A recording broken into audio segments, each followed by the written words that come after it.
Hey, basement besties. Thank you for coming down here in the basement to hang out with me if you're returning. And if you're new here, welcome. On this channel, we talk about the dark side of what's happening in corporate America. If you love mystery, the power plays, and all of that dark stuff that they try to sweep under the rug in these corporate hallways, this is the place for you. I ask you to please consider subscribing, liking, and sharing. This time I did bring snacks. There's so much happening. And so I hope you brought some snacks too so that we can have a good conversation in the basement. LinkedIn Success Mini Course.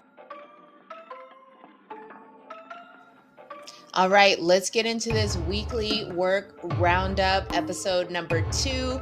Zuckerberg, after mass layoffs, is increasing executive bonuses. Target is getting hit on multiple ends for their DEI rollbacks and their original DEI stance. Let's get into it.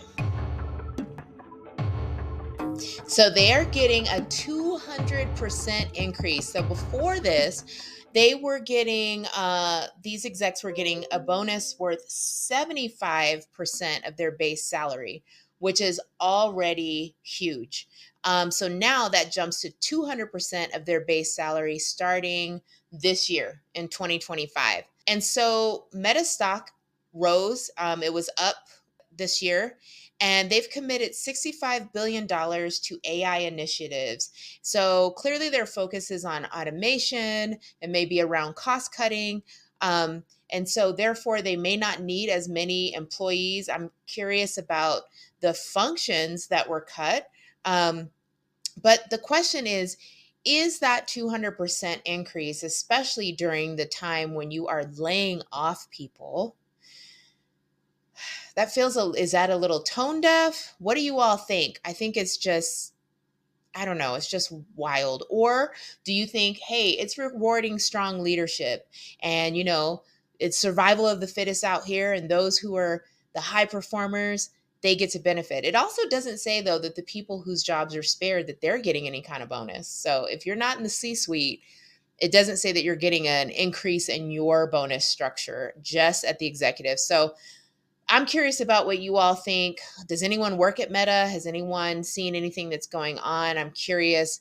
Leave it in the comments, or like I said, I might share my email so that you all can reach out to me and talk about it. So now let's go on into our next story.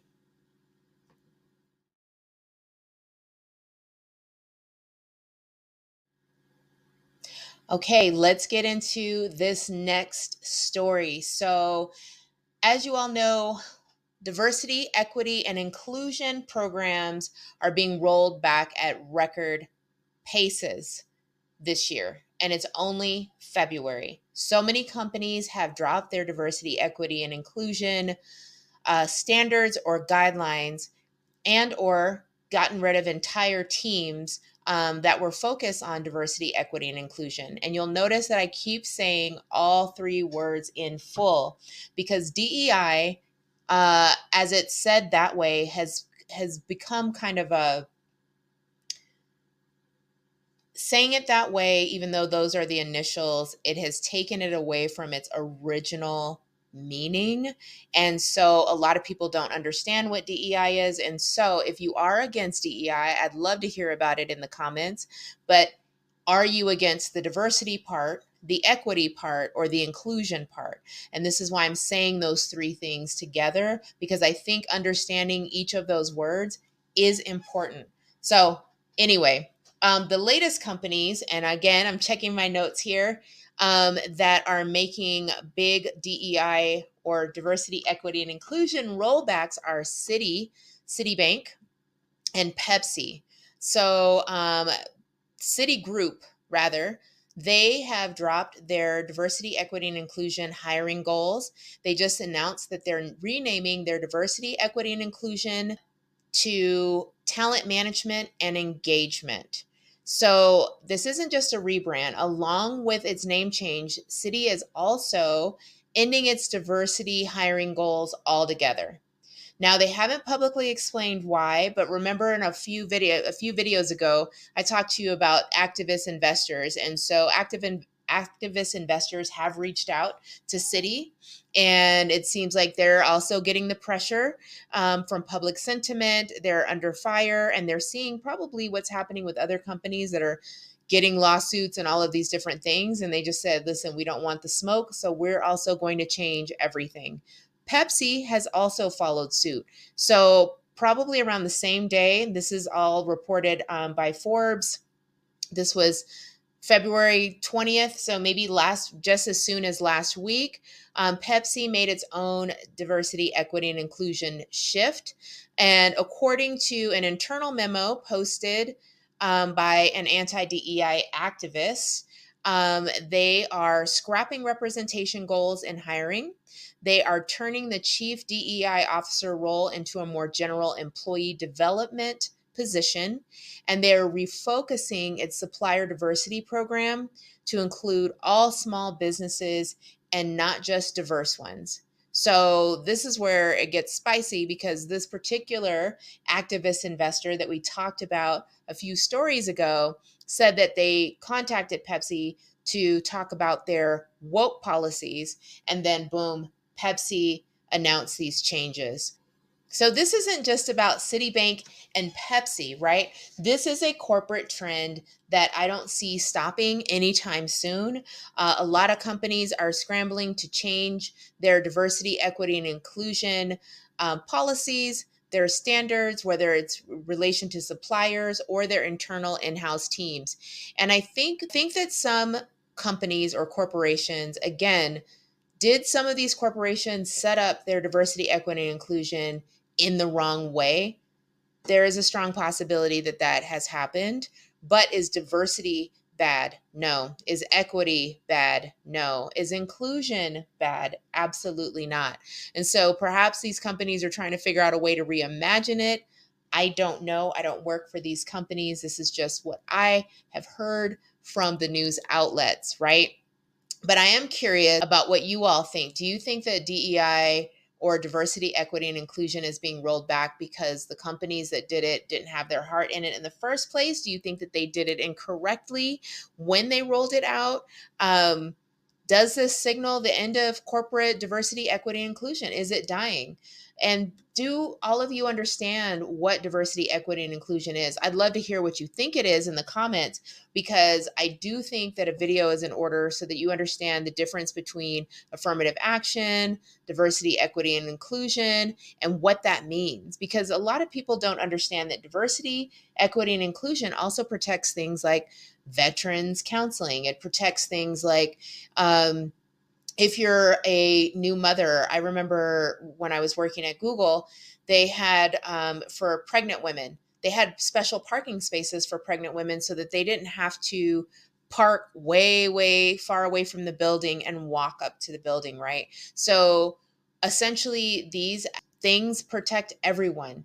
They also include having nursing stations at work so that if you have to pump, if you're a pregnant woman, then you can pump and have a place to do so without having to go to your car, for example. So there's a space and a place for that. So that also is part of the inclusion. That's part of, pay transparency. That's part of the equity, right? So I'm curious to find out what you all think. Do you think that this is the end of the road for diversity, equity, and inclusion? Do you have hope? Are you optimistic? Like, hey, this is just going to change into something even better. And what does something even better look like for you?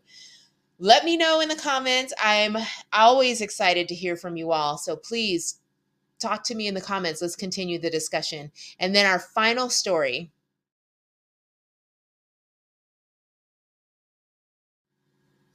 Okay, so the final story. Did you all hear about what's happening with Target? We know that Target is rolling back their DEI initiatives, but now they are getting hit on both sides of the argument because of their DEI stances past and present. So let's get into what happened in the past. I think in 2023, they were receiving a lot of backlash for their LGBTQIA plus stances, and also the merchandise and all of those things during Pride Month. So much so that people, and I just think that people who do this are just awful, but people were going into Target stores, threatening the workers. They were trashing the displays, anything that had LGBTQIA plus clothing, anything like that. And then there were some false rumors that like, oh, they had certain things for kids, like the tuck friendly swimsuits. From what I understand, those were not true. Those were actually for adults. They also had like, some people were saying they had satanic things for Target for kids. And it turned out that that was AI generated. So there was a lot of stuff going on. And at the end of the day, the Target employees were the ones to suffer because people were coming in, literally threatening them. There were bomb threats. I know that where I am, had walked into a Target. This was like last year. And people said that there were bomb threats. Like the Targets were closed because people were that upset that they were threatening violence against workers at Target. So that was in 2023. Well, now this comes up again because now conservative activist investors, and remember we talked about what activist investors are, they are now saying put us at risk in terms of from an investment standpoint by having all of these strong stances for diversity, equity, and inclusion. And so now we're suing you because we lost money and you didn't tell us we were going to lose money. So that's one end of the scale. And now, because of those pressures, because of the lawsuit, right? Like the lawsuit is not helping with the DEI situation because they're being sued for what they did in the past. I'm sure that other companies are on alert because it's like, oh, okay, so these companies are coming after, these activist investors are coming after us saying that we made them lose money because we didn't disclose how bad the backlash was for supporting diversity, equity, and inclusion efforts. Now, on the other side of the coin, because this year Target rolled back their DEI commitments, right? Their diversity, equity, and inclusion commitments. Y'all are going to get tired of me saying it, and it's a mouthful. But their diversity, equity, and inclusion commitments, people are boycotting. And I'm going to show you some videos, but people are walking down the aisles. They are looking, they're saying that it's empty. They are taking the boycotts seriously. And I'm talking about the average consumer, because once again, we are the consumers, we are the workers. And so we have a lot of political say, we have a lot of political power.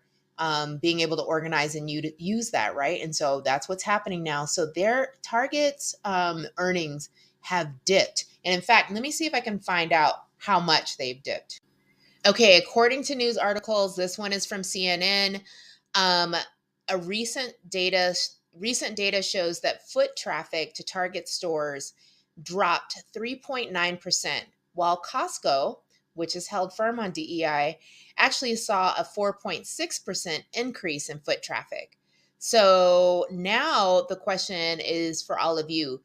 Should companies like Target stand by their DEI commitments? So should they go back to them? They are saying, to be fair to Target, because again, on this channel, we like to present all sides of the argument. Target is saying that they've rebranded their DEI efforts to something called Belonging at the Bullseye. And that's basically a toned down version of their past DEI programs. They still say that they support belonging for their teams and guests, but it's clear that they're adjusting to the backlash. And the problem is nobody's happy because on the one side, you have the conservative investors or the activist investors saying that Target and companies like it are still too woke and that they're discriminating against people who are not people of color, who are not part of the LGBTQIA plus community, etc. And then the left feels betrayed because they're saying, you know what? You were standing firm on diversity, equity, and inclusion, and now you are not. And consumers are saying, interpreting that as, well, maybe you don't want everybody's dollar then. Maybe you want just this conservative dollar. And if that is the case, then you can have it. So there's a lot going on right now in the world of work. I want to ask you all what you think. Are you still supporting Target? Are you part of the boycott of Target? I would love to, like, we always talk about everything down in the basement. So get into the comments. Let's continue the discussion because I really want to hear what you all have to say about all of this. Like I said, I got my snacks. I'm stress eating because there's so much happening right now in the world of work. But yeah, so let me know what you think.